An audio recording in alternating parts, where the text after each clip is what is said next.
بسم اللہ الرحمن الرحیم۔ یہ 1932 کی بات ہے کہ جب دو صحابہ کی قبروں میں پانی داخل ہوا۔ عراق کا ایک بادشاہ ملک فیصل گہری نیند میں تھا۔ اس نے خواب میں دیکھا کہ ان کی مزارات کو انہی کے حکم سے منتقل کیا گیا تھا۔ عراق کا بادشاہ ملک فیصل اول گہری نیند میں تھا۔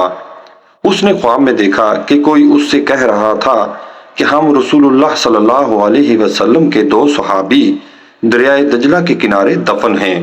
دریا کا رخ تبدیل ہو رہا ہے، پانی ہماری طرف بڑھ رہا ہے۔ حضرت حذیفہ بن یمان رضی اللہ تعالیٰ عنہ کی قبر مبارک میں پانی آ چکا ہے، جبکہ حضرت جابر بن عبداللہ رضی اللہ تعالیٰ عنہ کی قبر بھی نم ہونے لگی ہے۔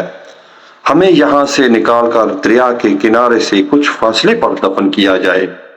عراق کے بادشاہ نے یہ الفاظ خواب میں سنے، لیکن ان کی طرف کوئی توجہ نہ دی۔ دوسری رات پھر یہی الفاظ سنائی دیے، لیکن اس نے اب بھی توجہ نہ دی۔ تیسری رات یہ خواب عراق کے مفتی اعظم نور سعید پاشا کو دکھائی دیا۔ انہوں نے اسی وقت وزیر اعظم کو ساتھ لیا اور بادشاہ کی خدمت میں پہنچ گئے۔ جب انہوں نے بادشاہ سے اپنا خواب بیان کیا تو بادشاہ چونکا اور بولا سے یہ خواب تو میں بھی 2 بار دیکھ چکا ہوں۔ اب انہوں نے مشورہ کیا۔ آخر بادشاہ نے مفتی اعظم سے کہا، پہلے آپ قبروں کو کھولنے کا فتویٰ دیں، تب میں اس خواب کے مطابق عمل کروں گا۔ مفتی اعظم نے اسی وقت قبروں کو کھولنے اور ان میں سے مقدس اجسام کو نکال کر دوسری جگہ دفن کرنے کا فتویٰ جاری کر دیا۔ اب یہ فتویٰ اور شاہی فرمان اخبارات میں شائع کر دیے گئے اور اعلان کیا گیا کہ عید قربان کے دن دونوں اصحاب رسول صلی اللہ علیہ وسلم کی قبریں کھولی جائیں گی۔ اخبارات میں جو ہی یہ خبر شائع ہوئی تو دنیائے اسلام میں بجلی کی طرح پھیل گئی۔ اخبارات کی دنیا اس خبر کو لے اڑی، اور مزے کی بات یہ کہ یہ حج کے دن تھے۔ تمام دنیا سے مسلمان حج کے لیے مکہ اور مدینہ منورہ پہنچے ہوئے تھے۔ انہوں نے درخواست کی کہ قبریں حج کے چند روز بعد کھولی جائیں تاکہ وہ سب بھی اس پروگرام میں شرکت کر سکیں۔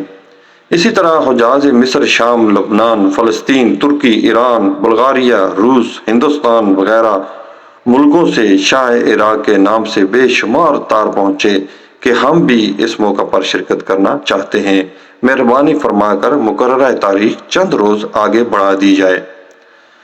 چنانچہ دنیا بھر کے مسلمانوں کی خواہش پر دوسرا فرمان یہ جاری کیا گیا کہ اب یہ کام حج کے 10 دن بعد کیا جائے گا۔ آخر کار وہ دن بھی آ گیا جب قبروں کو کھولنا تھا۔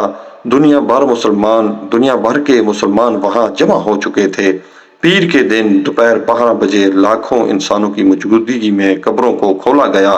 حضرت حذیفہ بن یمان رضی اللہ تعالیٰ عنہ کی قبر کچھ پانی آ چکا تھا، جبکہ حضرت جابر بن عبداللہ رضی اللہ تعالیٰ عنہ کی قبر میں نمی پیدا ہو چکی تھی۔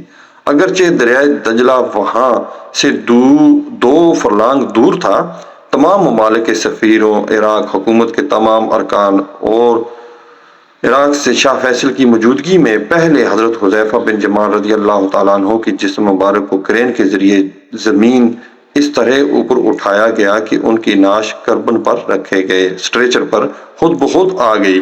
اب کرین سے اسٹریچر کو الگ کر کے شاہ فیصل، مفتی عظم وزیر جمہوریہ ترکی اور شہزادہ فاروق ولی عہد مصر نے اسٹریچر کو اپنے کندھوں پر اٹھایا اور نہایت احترام کے ساتھ ایک شیشے کے تابوت میں رکھ دیا۔ پھر اسی طرح حضرت جابر عبداللہ بن رضی اللہ تعالیٰ عنہ کی جسم مبارک کو نکالا گیا۔ دونوں اجسام کی کفن بالکل محفوظ تھے، یہاں تک کہ داڑھی مبارک کے بال بھی صحیح سلامت تھے۔ اجسام کو دیکھ کر قطعاً یہ احساس نہیں ہوتا تھا کہ یہ وہ 1300 سال پہلے کی ہیں، بلکہ یوں گمان گزرتا تھا انہیں وفات پائے ابھی مشکل سے 2-3 گھنٹے ہوئے ہیں۔ سب سے عجیب بات یہ ہے کہ دونوں کی آنکھیں کھلی ہوئیں، ان میں سے کس قدر تیز چمک تھی کہ دیکھنے والے ان کی آنکھیں ڈال کر دیکھ نہ سکے۔ بڑے بڑے ڈاکٹر یہ منظر دیکھ کر دنگ رہ گئے۔ ان کی مقدس اجسام کو مزار سیدنا سلمان فارسی رضی اللہ تعالیٰ عنہ کے پاس منتقل کر دیا گیا۔ سچ ہے کہ محمد آل صلی اللہ علیہ وسلم کے غلاموں کا کفن میلا نہیں ہوگا۔ ماشاءاللہ، سبحان اللہ۔